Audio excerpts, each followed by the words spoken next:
आज AC current ही पढ़ेंगे, लेकिन एल सी आर कल इसके आगे वाला वीडियो में सीरीज में पढ़े थे। आज हम लोग पैरेलल में पढ़ेंगे, उसके बाद एसी कंप्लीट हो जाएगा। तो पैरेलल में आज एल सी आर का उतना इम्पोर्टेंट नहीं है, इसलिए एल सी खाली देख लेंगे तो हो जाएगा हम लोग को। L C in parallel,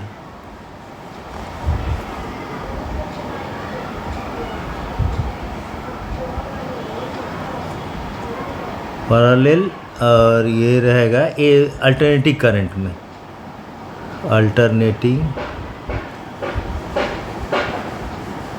alternating current. तो यहाँ पर ये एल बना दिए और यहाँ पर सी बन गया। अब इसके एक्रॉस में हम एक ये लगा दे रहे हैं AC source. AC source E is equal to कितना होगा, E0 साइन ओमेगा टी, और I में लिखिएगा तो I0 साइन ओमेगा टी। यहाँ पर क्या है, L है, ये है हुआ C। तो ये पैरेलल है तो क्या होगा, ये E0 साइन ओमेगा टी, यहाँ जो वोल्ट होगा यहाँ भी है, वहाँ वोल्ट कितना होता है, एल डी आई अपॉन डी टी। इसमें जो करंट फ्लो कर रहा है उसका होगा ये।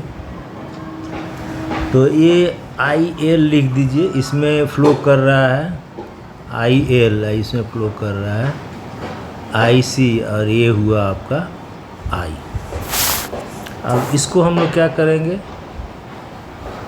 तो ई नॉट, ये ई नॉट क्या है, मैक्सिमम वोल्टेज, माने एसी सोर्स के द्वारा मैक्सिमम वोल्टेज कितना आ रहा है वही वाला है, sine omega t d t is equal to L d i L.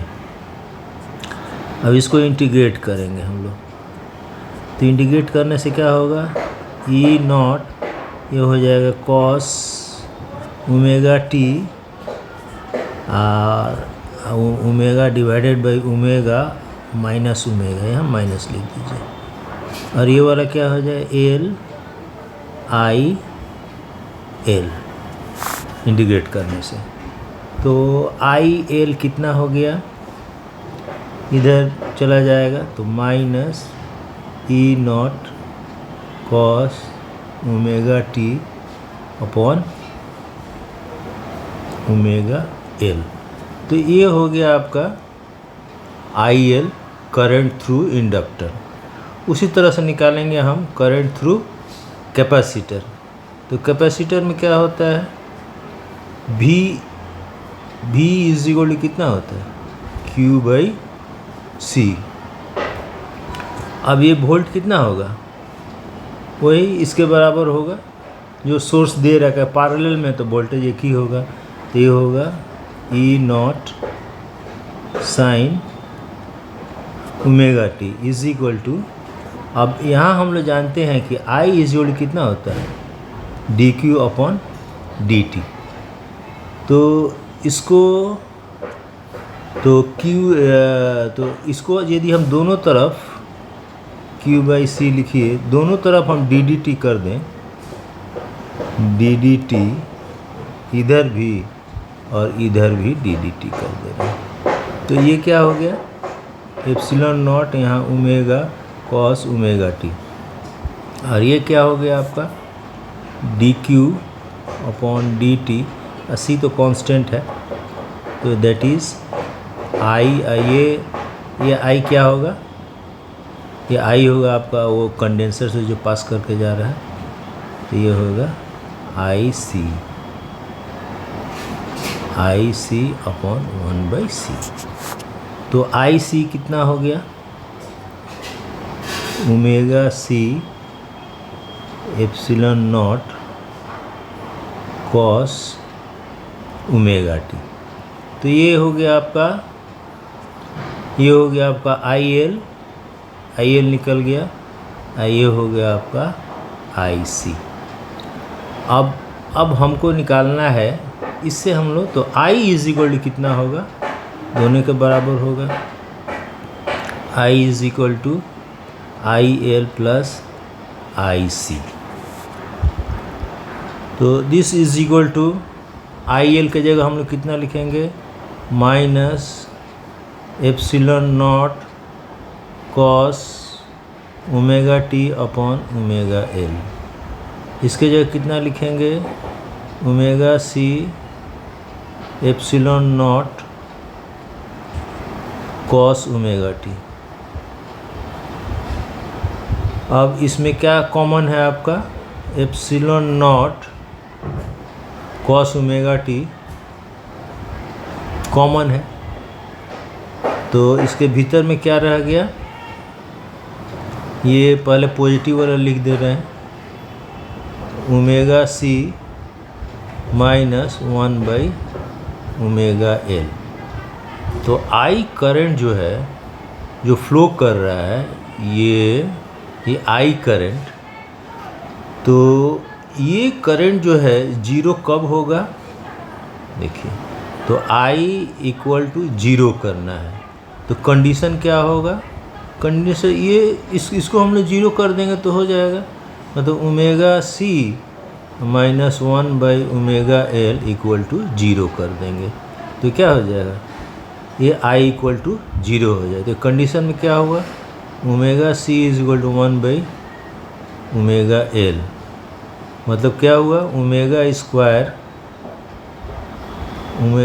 Is equal to 1/LC, और omega is equal to under root 1/LC, और फ्रीक्वेंसी में यदि लिखिएगा तो 1/2 पाई रूट ओवर 1/LC।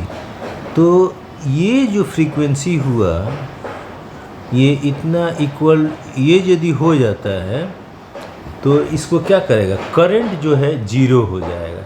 तो इसी सर्किट को हम लोग, LC को हम लोग लगाते हैं आपका कराओके जो म्यूज़िक है ना, जैसे कि, तो ये इस फ्रीक्वेंसी से जो आपका साउंड या म्यूज़िक या सिंगर का साउंड आता होगा, ये फ्रीक्वेंसी होगा, तो क्या होगा, उसको वो जीरो कर देगा। तो इसी तरह से इसको बोलते हैं हम लोग फिल्टर सर्किट, फिल्टर सर्किट। तो फिल्टर सर्किट कैसे बनता है हम लोग जान गए आज। तो इस तरह से, यदि अब वेव का क्या नेचर है, जितना तरह का वेव एक साथ भेज सकते हैं, कोई किसी को मॉडिफाई नहीं करता है, लेकिन रिजल्टेंट जो होता है वो सब मिलकर दिखाता है। तो ये बहुत अच्छा है, इंडिपेंडेंस रहता है एकदम। तो इसीलिए देखिए, ये हाई फ्रीक्वेंसी का, लो फ्रीक्वेंसी का सब मिलकर एक ही साथ जाता है। उसके बाद हम लोग क्या करते हैं, जो जैसे केवल म्यूजिक सुनना है तो और सबको आप जीरो कर दीजिए, इस हिसाब से LC पैरेलल बनाकर। तो इस तरह से ये सर्किट जो है इलेक्ट्रॉनिक्स वाला नहीं है, इसी से हम लोग कंट्रोल करते हैं, इलेक्ट्रिकल सर्किट है। ऐसे मालूम होता है कि बहुत बड़ा चीज़ है, कोई उतना बड़ा चीज़ नहीं है। तो इलेक्ट्रिकल सर्किट के तरह से ही हम लोग फिल्टर सर्किट बनाते हैं। इसके आगे दिन जो पढ़े थे वो था हमारा सिलेक्टर सर्किट, मैंने रेडियो हम लोग कैसे अलग अलग फ्रीक्वेंसी का रेडियो, जो उसमें जो कॉइल है, वो कॉइल ही है जो कि आपका अलग अलग रेडियो फ्रीक्वेंसी को पकड़ता है, और उससे मैच कराकर हम लोग रेडियो स्टेशन धरते हैं। उसी तरह से यदि किसी को बात करना होगा तो ये करेंगे। तो AC एकदम कंप्लीट हो गया, आज एकदम कंप्लीट हो गया। AC के विषय में सब जितना भी वीडियो हम बनाए हैं सब ग्रेडेड में बनाए हैं, एकदम शुरू से देखते आइएगा, तब ये समझ में आएगा, नहीं तो नहीं आएगा। क्लास 7 का बच्चा लोग भी बना लेगा, समझ जाएगा। और 8 क्लास में, केवल 8 क्लास का जब वीडियो बनाएंगे तो उसमें केवल न्यूमेरिकल्स होगा और कुछ भी नहीं होगा। न्यूमेरिकल ही मेन होता है, न्यूमेरिकल से सब कुछ। आइडिया यदि आपका क्लियर नहीं होगा तो न्यूमेरिकल आपसे नहीं बन सकता है। इसलिए न्यूमेरिकल के तैयारी के लिए ये 7 क्लास का ही सब ग्रेडेड वे में है, एकदम शुरू से देखिएगा तब ये समझ में आएगा। एक बार ये देखने से समझ में नहीं आएगा, 7 क्लास के बच्चे भी समझ सकते हैं। ठीक है, ओके, एसी कंप्लीट। कल से हम लोग डीसी पढ़ेंगे, डायरेक्ट करंट के विषय में। ओके, आशा करते हैं आप लोग सब समझ गए होंगे।